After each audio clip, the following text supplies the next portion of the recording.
નમસ્કાર. આજના આ ખાસ વિશ્લેષણમાં સીધી જ વાત કરીએ ભારત અને વિયેતનામ વચ્ચે થયેલી તાજેતરની હાઈ લેવલ સમિટની. આ મુલાકાત માત્ર એક સામાન્ય ડિપ્લોમેટિક ઇવેન્ટ નહોતી, પણ પરસ્પર વિશ્વાસના પાયા પર વૈશ્વિક સપ્લાય ચેઇન અને પ્રાદેશિક સુરક્ષાને નવેસરથી કેવી રીતે આકાર આપવામાં આવી રહ્યો છે તેનું એક ઉત્તમ ઉદાહરણ છે. તો ચાલો આ સમગ્ર ઘટનાક્રમને ડીકોડ કરીએ. આ બેઠકના અગત્યના પરિણામોને સરળતાથી સમજવા માટે આપણે તેને 5 મુખ્ય ભાગમાં વહેંચીશું. વ્યૂહાત્મક ભાગીદારીનું અપગ્રેડેશન, $25 અબજ ટાર્ગેટ, ડિજિટલ અને AI integration, rare earth minerals અને સપ્લાય ચેઇન, અને છેલ્લે ઇન્ડો પેસિફિકમાં સંરક્ષણ. શરૂઆત કરીએ આપણા પહેલા અને બહુ જ મહત્વના મુદ્દાથી, વ્યૂહાત્મક ભાગીદારીનું અપગ્રેડેશન. કોમ્પ્રિહેન્સિવથી એન્હાન્સ્ડ સુધીની આ સફર બહુ રસપ્રદ છે.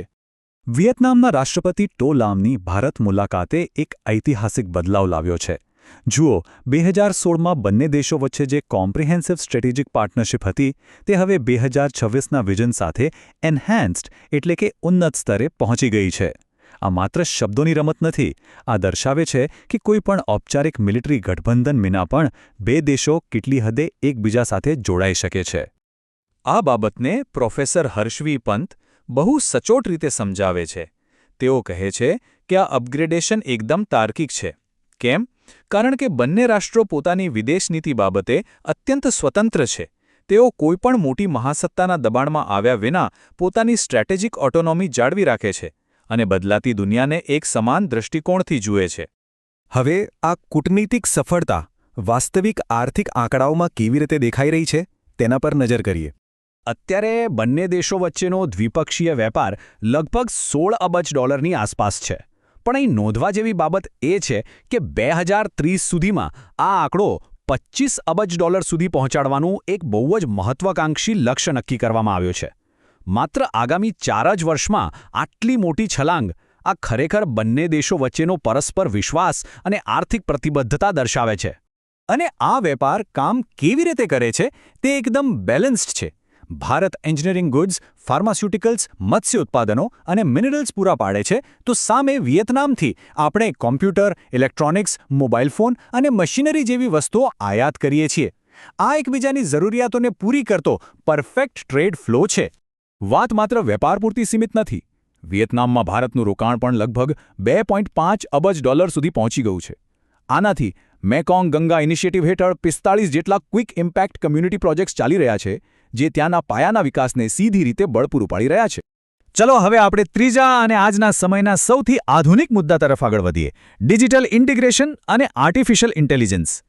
2026ના વિઝન માટે જે નવા સમજૂતી કરારો થયા છે તેમાં એઆઈ અને ડિજિટલ કોઓપરેશનને કેન્દ્રમાં રાખવામાં આવ્યા છે. પાયાના સ્તરે ટેકનિકલ શિક્ષણ અને આર્ટિફિશિયલ ઇન્ટેલિજન્સ હવે આંતરરાષ્ટ્રીય સંબંધોના નવા આધારસ્તંભ બની રહ્યા છે. આમાં સૌથી રોમાંચક વાત છે યુપીઆઈની. ભારતની વૈશ્વિક સ્તરે વખણાતી યુનિફાઇડ પેમેન્ટ્સ ઇન્ટરફેસ સિસ્ટમ હવે વિયેતનામના પેમેન્ટ નેટવર્ક સાથે જોડાવા જઈ રહી છે. જરા વિચારો, આનાથી સમગ્ર દક્ષિણ પૂર્વ એશિયામાં આર્થિક લેવડદેવડ કેટલી પારદર્શક અને સરહદમુક્ત બની જશે. આ ખરેખર એક ગેમ ચેન્જર સાબિત થઈ શકે છે. હવે થોડા મોટા પિક્ચર પર ફોકસ કરીએ. આપણો ચોથો મુદ્દો છે રેર અર્થ્સ અને ગ્લોબલ સપ્લાય ચેઇનનું વિશ્વાસ આધારિત નેટવર્ક. અત્યારે આખી દુનિયામાં સપ્લાય ચેઇનને લઈને જે તણાવ છે તેમાં એક બહુ જ મહત્વની વાત સામે આવે છે. ફરીથી પ્રોફેસર પંતના શબ્દોમાં કહીએ તો આજના સમયમાં સપ્લાય ચેઇનના પુનર્ગઠનનો મૂળભૂત પાયો માત્ર ને માત્ર વિશ્વાસ આધારિત જોડાણ છે. ભરોસા વગર કોઈપણ લાંબા ગાળાનો ફાયદો શક્ય જ નથી. આ જ કારણે ચાઇના +1 સ્ટ્રેટેજી બહુ જ મહત્વની બની જાય છે. આખી દુનિયા હવે સપ્લાય ચેઇન માટે કોઈ એક જ દેશ પર નિર્ભર રહેવા માંગતી નથી. અને આ પરિસ્થિતિમાં ભારત અને વિયેતનામ બંને પોતાને એક તટસ્થ અને અત્યંત વિશ્વસનીય વિકલ્પ તરીકે રજૂ કરી રહ્યા છે. છેલ્લે આપણે ઇન્ડો પેસિફિક ક્ષેત્રમાં સંરક્ષણ અને પ્રાદેશિક સુરક્ષાની વાત કરીએ. આ આખી સમિટની સૌથી મોટી વ્યૂહાત્મક અસર અહીં જોવા મળે છે. સંબંધોની આ વ્યૂહાત્મક ઊંડાઈને ઔપચારિક બનાવવા માટે કુલ 13 નવા MOU સાઇન થયા છે, જેમાં રેર અર્થ મિનરલ્સથી લઈને સંરક્ષણ, દરિયાઈ સુરક્ષા અને અવકાશ સહયોગ સુધીના ક્ષેત્રો સામેલ છે. અહીં નોંધપાત્ર બાબત એ છે કે ભારત હવે માત્ર ડિફેન્સ ઇક્વિપમેન્ટ ખરીદતો દેશ નથી રહ્યો, પરંતુ તે વિયેતનામ જેવા દેશોને પોતાના સ્વદેશી સંરક્ષણ સાધનો પૂરા પાડતો દેશ બની રહ્યો છે. આ સંબંધોની ગંભીરતાનો અંદાજો એ વાત પરથી લગાવી શકાય કે બંને દેશો વચ્ચે 2+2 ડાયલોગની શક્યતાઓ પર વિચાર થઈ રહ્યો છે. આ એવી સર્વગ્રાહી નીતિ નિર્માણ પદ્ધતિ છે જેમાં વિદેશ નીતિ અને સંરક્ષણ નીતિ બંને એકસાથે ચર્ચાય છે. ભારત અત્યારે માત્ર અમેરિકા, જાપાન અને રશિયા જેવા ગણ્યા ગાંઠ્યા દેશોના સમૂહ સાથે જ આવો ડાયલોગ ધરાવે છે. વિયેતનામનું આ ક્લબમાં સામેલ થવું એ એક બહુ મોટો સંકેત છે.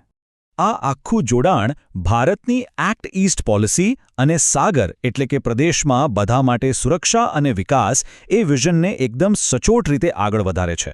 તેનો હેતુ કોઈ ઔપચારિક લશ્કરી જૂથબાજી કરવાનો નથી, પણ ઇન્ડો પેસિફિક અને દક્ષિણ ચીન સાગરમાં નેવિગેશનની સ્વતંત્રતા અને કાયદા આધારિત શાંતિપૂર્ણ વ્યવસ્થા જાળવી રાખવાનો છે.